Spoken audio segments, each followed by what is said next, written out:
We are people of the world who work for peace. This week, many school children were part of a John Humphrey Center for Peace workshop on building peace. And I invite Renee and Matt to come forward and show the flags that the children made based on the peace and compassion model. The schools that were grade 5 and 6 students from Windsor Park, École Frère Antoine, and Our Lady of the Prairies, they developed and introduced ways that their schools could begin to build peace, moving from tolerance for each other to appreciation and celebration. I was so impressed to see and hear these very young people understand and explain concept about peaceful relationships in a way that showed me that children are capable of much more higher thought than most of us give them credit for. And this is coming from a teacher who taught for over 20 years. The John Humphrey Center for Peace got it right. And they know it's important to talk to the young ones and to get their ideas about building a better peace. We, the people of the world, know the same things that the children know. We know we're all citizens of the world, and all of us are an important part of all humanity.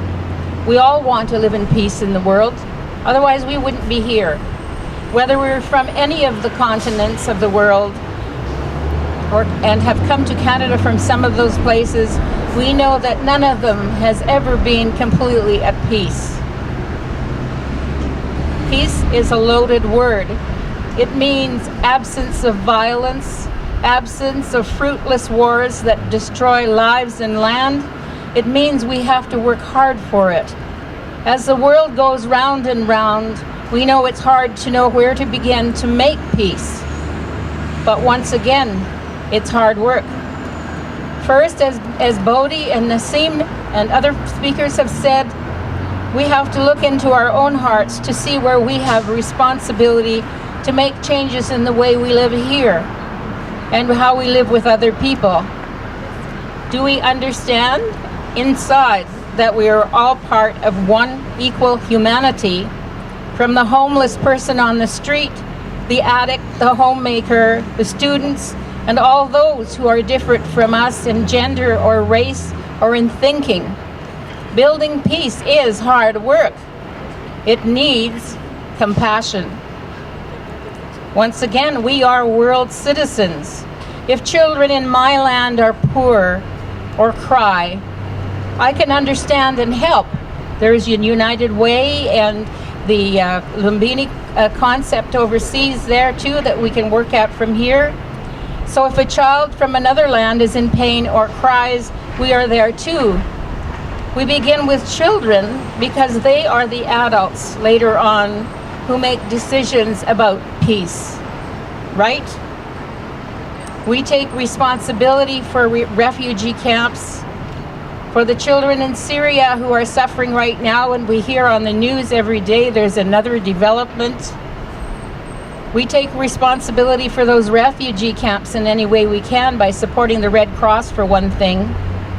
We take responsibility here for changing what has happened from the poison of residential schools so that communities have a future beyond a place where children commit suicide because they don't see a future.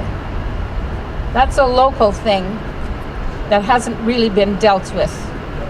It's certainly on my conscience every time I turn around, especially with the Idle No More movement and the other groups that are trying to do things from the viewpoint of the Aboriginal people.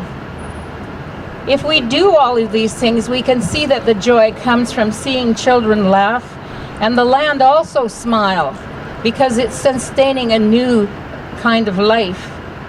And this means the end of Earthside, or what is it called over there on the sign? Ecocide. I love that word, ecocide. And this is really how compassion works. We can go to all of the political meetings, we can go to all of the rallies, and until we walk in someone else's shoes, until we hear the children cry, or hear the children in the workshops, come out with ideas that's far surpassed some of the ones we as adults come up with, we haven't really done the job. So let us be kind, first of all to ourselves with compassion, respecting different ideas, political or otherwise, different ways of dressing. Like, I don't give a damn if you wear a hijab or a cross or have a kirpan or anything. My response to you is who you are as a human being and how I can spread my love to you. And I know that people who are here feel the same way as I do, or you wouldn't be here. There is no reason to make another human being feel less than human, or less than worthy, or less than a citizen. Let us work like the children in the workshops to help ourselves and others solve problems in a way that's respectful and peaceful and satisfying. I remember the words of Albert Einstein, who said he hated war. He says there's absolutely no reason for it. It's cruelty and greed. And he said there are other ways to settle differences than by killing each other. We are citizens of one nation and one world, one beautiful and fragile earth, and let us pledge our actions today to put all who live on this planet, who are our brothers and sisters, let us all join together to cherish each other and the earth so that we can live in justice and enjoy the beauty of the earth and also have both inner and outer peace. Let these be the words of compassion that build peace for all of us and all of the children of the world. Amen, I say to that. And blessed be the earth and the people who walk on it.